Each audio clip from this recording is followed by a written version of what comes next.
Asian কাপের জন্য সেরা প্রস্তুতির সুযোগ করে দেবে বাফুফে। দেশের বাইরে ক্যাম্প ও শক্তিশালী দেশের সঙ্গে প্রীতি ম্যাচ আয়োজনে কাজ করছে ফেডারেশন।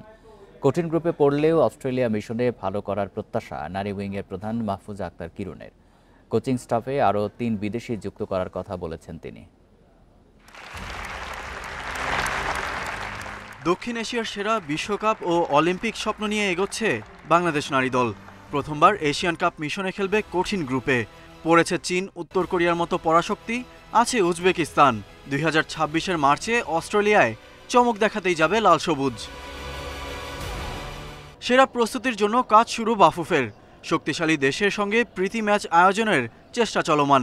দক্ষিণ কোরিয়ার সঙ্গে আলোচনা এগোয়নি, জাপান স্পেনের সঙ্গে কথা চলছে।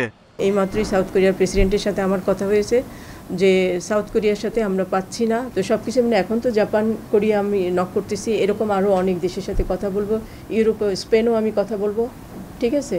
তো সব কিছু মিলিয়ে আমি বসে থাকবো না। ইউরোপ এবং এশিয়ার ভিতরে যেগুলো জায়েন্ট আছে সবার সাথেই কথা বলা হবে, যারা আমাদের গ্রুপে নাই তাদের সাথে। বাটলারের নেতৃত্বে কোচিং স্টাফে আরও ৩ জন বিদেশি যোগ হবেন। গোলকিপিং কোচ, সহকারী কোচ ও ফিটনেস ট্রেনার নিবে বাফুফে।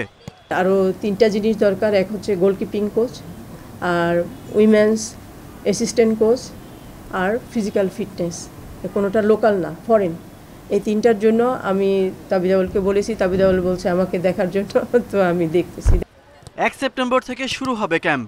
টানা 6 মাস নিরবিচ্ছিন্ন অনুশীলনের জন্য সব করতে চায় BAFUFE. Coach Peter Butler Saudi আরবে ক্যাম্প করার আগ্রহ প্রকাশ করেছেন।